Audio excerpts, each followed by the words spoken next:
Hello, അപ്പോൾ നമുക്ക് easy ആയിട്ട് ഉണ്ടാക്കാൻ പറ്റുന്ന ഒരു ഫ്ലവർ നോക്കിയാലോ? ഇതിലും ഈസി ആയിട്ട് നിങ്ങൾക്ക് ഫ്ലവർ ഉണ്ടാക്കാൻ പറ്റത്തില്ല. അപ്പോൾ നമുക്ക് നോക്കിയാലോ? അപ്പോൾ അതിന് വേണ്ടിയിട്ട് ഞാനൊരു 3 ലെയർ ഓഫ് ടിഷ്യൂ പേപ്പേഴ്സ് എടുത്ത് വെച്ചിട്ടുണ്ട്. പിന്നീട് നിങ്ങൾ അത് വീഡിയോയിൽ കാണുന്ന രീതിയിൽ ജസ്റ്റ് ഒന്ന് മടക്കി കൊടുക്കണേ. അത് വീഡിയോയിൽ കൃത്യമായിട്ട് ഞാൻ കാണിച്ചു തന്നിട്ടുണ്ട്. ആൻഡ് ആ രീതിയിൽ തന്നെ നിങ്ങളൊന്ന് മടക്കി കൊടുക്കണേ. കാണുമ്പം കോംപ്ലിക്കേറ്റഡ് ആയിട്ട് തോന്നുമായിരിക്കാം, പക്ഷേ സിമ്പിളാണ്.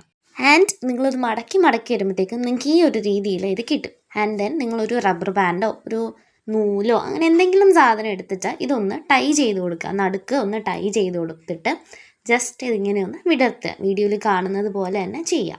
ആൻഡ് ഈ ഒരു രീതിയിലായിരിക്കും നിങ്ങൾക്ക് കിട്ടുന്നത്. ഇപ്പം തന്നെ നിങ്ങൾക്ക് ഒരു ഫ്ലവറിൻ്റെ ഷേപ്പൊക്കെ തോന്നി കാണുമല്ലോ അല്ലേ? കഴിഞ്ഞിട്ടില്ല, ഇനി ചെറിയൊരു പ്രോസസ്സും കൂടെ ബാക്കിയുണ്ട്.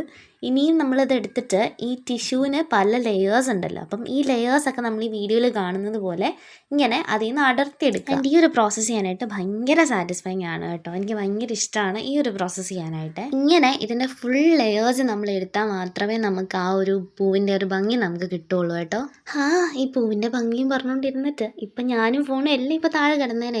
അതൊക്കെ പോട്ടെ. ഇപ്പം നിങ്ങൾ ഒരു സൈഡ് വീഡിയോയിൽ കണ്ടില്ലേ, ഇനിയിപ്പോൾ അടുത്ത സൈഡും കൂടെ ചെയ്തിട്ട് നമുക്ക് കണ്ടാലോ ബാക്കി. എങ്ങനെയുണ്ട്? നമ്മളുണ്ടാക്കിയ പൂക്കളൊക്കെ ഇഷ്ടപ്പെട്ടോ? ഇഷ്ടപ്പെട്ടെങ്കിൽ വീഡിയോ ലൈക്ക് ചെയ്യാനും ചാനൽ സബ്സ്ക്രൈബ് ചെയ്യാനും മറക്കല്ലേ. അപ്പം ബൈ.